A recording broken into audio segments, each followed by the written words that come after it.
Well, I've had a small window of opportunity to work on the engine a little bit this morning.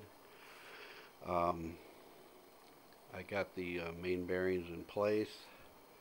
I'm starting to put them in the caps. I got to get the crank in. The one thing I did notice on these generic bearings, whoever makes them, we don't really know.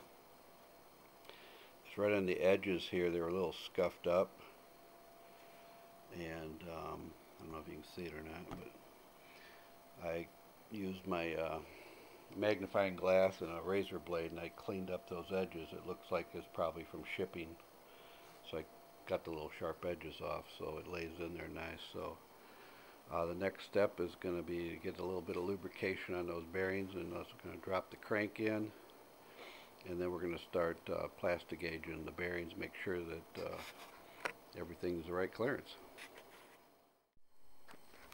Okay, this crank has been ground 10 under rods and mains, and they had scrubbed it, cleaned it, bagged it, and it was basically ready for assembly when I got it.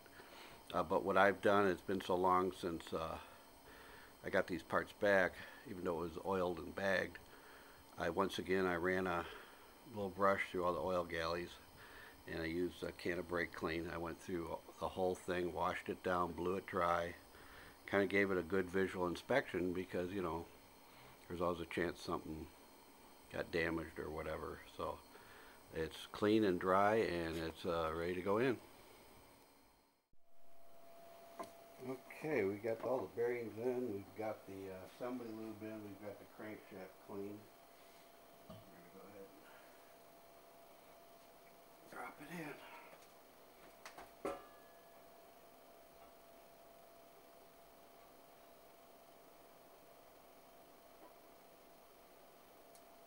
Okay, there's the crank back in the engine.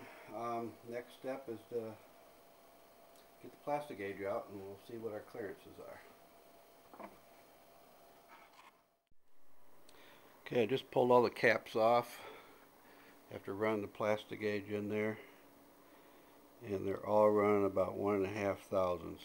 I don't know if you can see that, probably not. And I'm very happy with that. That's kind of where we need to be. And I'm going to clean off the plastic gauge, get this crank fully lubed up, get my side seals on my main cap. We'll get this lubed up and torqued down, hopefully for the last time, and we'll go on to the next part of the assembly. Well, we're still working on the 1955 Buick Century 322 engine, and the first time I had the crank and the main and the rear main seal in and everything, I really wasn't that excited about the end play. I had a little bit too much end play. The spec is 4 to 8, and I had 10. I called the machine shop, and they told me basically what you need to do is loosen the main bearing cap, and then take a punch and tap it one way or the other, and then retorque it until you get the exact reading you want. Basically what you're doing, you're just slightly shifting the two bearing shells, one forward and one backward, which is better to have it that way than to leave it at the 10, because with a Dynaflow car it's probably not going to be a problem. But you don't want it too much end play, because it's going to start bouncing around there and causing other problems.